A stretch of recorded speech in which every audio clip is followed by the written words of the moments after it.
Friends, आज भोपाल समाचार में जो कि ऑनलाइन पेपर है उसमें एक न्यूज़ आई है कि सीएम राइज स्कूल के बारे में।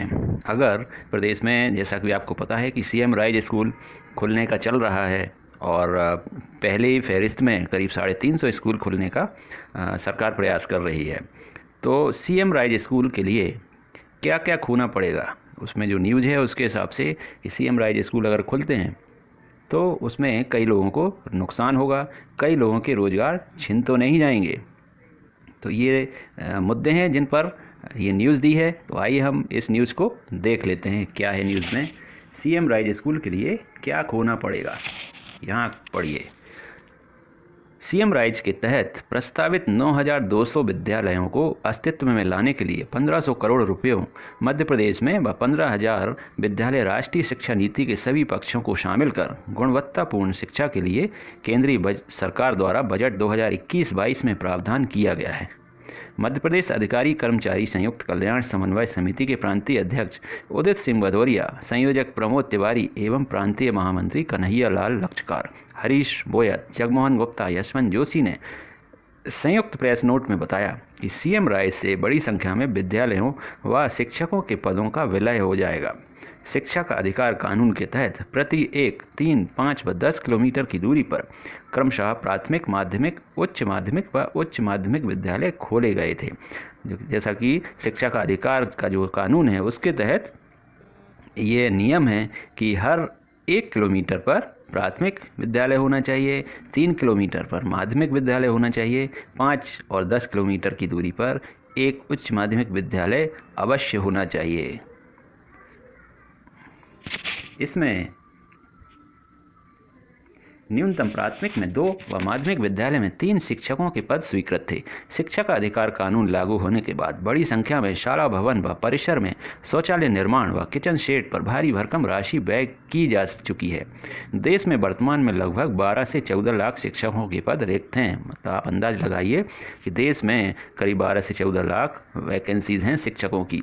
मध्य प्रदेश के बजट में 24,200 शिक्षकों की भर्ती का लक्ष्य रखा गया है। अभी जो रिसेंट में जो बजट आया है, बजट सत्र विधानसभा का, उसमें 24,200 शिक्षकों की भर्ती के लिए लक्ष्य रखा गया है। प्रति जन शिक्षा केंद्र में संचालित सभी विद्यालयों का विलय कर 2 या 3 सीएम राइज विद्यालय खोला जाना प्रस्तावित है। मतलब 2 या 3 स्कूलों को इकट्ठा कर एक जो स्कूल जो क्रिएट होगा वो कहलाएगा सीएम राइज स्कूल।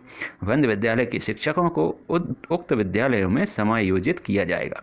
इसका दुष्परिणाम यह होगा कि नवीन शिक्षक भर्ती की आवश्यकता नहीं होगी, उल्टे हजारों शिक्षक अतिशेष होंगे। तो जाहिर सी बात है कि 2-3 स्कूलों को जब बंद करेंगे और एक स्कूल में कर दिया जाएगा तो स्टाफ इनफ हो जाएगा, सफिशिएंट क्वांटिटी हो जाएगी स्टाफ की, तो नई नौकरियों के सृजन होने की संभावना 0 हो जाएगी। सबसे छोटा तबका, रसोइया व स्व सहायता समूह की हजारों महिलाओं पर रोजी रोटी का खतरा मंडराने लगेगा। जो छोटे छोटे कर्मचारी हैं, रसोइया, जैसे खाद्यान्न योजना जो चल रही है, बच्चे दूध दलिया वगैरह ये सब चलता है आंगनवाड़ी में, तो जो खाना बनाते हैं उनकी नौकरी का क्या होगा। स्व सहायता समूह की हजारों महिलाओं पर रोजी रोटी का खतरा मंडराने लगेगा। अरबों खरबों की बुनियादी सुविधाओं को अनुपयोगी कर बदहाली में छोड़ना अनिवार्य व निःशुल्क शिक्षा कानून का उल्लंघन नहीं होगा। अगर ऐसा कुछ होता है तो अरबों खरबों की बुनियादी सुविधाएं जो दी जा रही हैं वो अनुपयोगी हो जाएंगी और ये सब एक तरह से व्यवस्थाएं बदहाल हो जाएंगी। शिक्षा पर सरकार के यू टर्न से शिक्षित बेरोजगारों में मायूसी व स्थानीय स्तर पर महिला रसोइया के रोजगार में कमी व बालिका शिक्षा प्रभावित होने की संभावना बलवती हो रही है। तो इससे क्या होगा कि शिक्षित बेरोजगार जो हैं उनकी आगे की संभावनाएं और ख़त्म हो जाती हैं फिर अगर ऐसा होता है। और जो महिला रसोइया का जो रोज़गार चल रहा है उसकी भी कम रिक्वायरमेंट होगी। भाई पहले 3 स्कूलों में मान लीजिए 3 रसोइये की ज़रूरत पड़ती थी, अब अगर एक स्कूल हो जाएगा तो 1 रसोइये की ज़रूरत होगी, बाकी 2 रसोइयाँ अपनी नौकरी से हाथ धो बैठेंगे। तो क्या होगा, बालिका शिक्षा भी प्रभावित होगी। योजना कोई भी चालू करें लेकिन चलती व्यवस्था व मिलती सुविधाओं को इससे अछूता रखा जाना चाहिए। सही बात है कि आप कोई भी योजना अगर लाते हैं तो उसका मतलब ये नहीं है कि पहले से जो योजनाएं चल रही हैं और जो समाज के कल्याण के लिए हैं और जिससे जनता का भला भी हो रहा है तो उनको बंद कर दिया जाए। योजनाएं ऐसी सर्जित होनी चाहिए कि पुरानी योजना चलती रहे और नई योजनाएं आएँ जो और बेटरमेंट के लिए हो और ज़्यादा सुधार के लिए हो। सभी पक्षों को ध्यान में रखकर गहन मंथन व समीक्षा कर निर्णय लेना ही सभी के हित में होगा। सही बात है कि अगर इस तरह की योजना आप कुछ लाने वाले हैं और जिनकी वजह से कई स्कूल बंद हो जाएंगे, कई योजनाएं बंद हो सकती हैं, तो कोई भी योजना लाने का प्रोसेस जो होता है वो होता है कि जो विद्वानों को बिठाकर मीटिंग होनी चाहिए और उसका योजना उस हिसाब से तैयार होनी चाहिए कि जनता को कोई नुकसान ना हो। तो ये न्यूज़ थी सीएम राइज योजना के बारे में कि अगर सीएम राइज स्कूल्स अगर खुलते हैं तो क्या क्या दुष्परिणाम हो सकते हैं। तो दोस्तों हम मिलते हैं अगली किसी अच्छी अपडेट के साथ। तब तक take care, thank you so much.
Please subscribe and click the bell.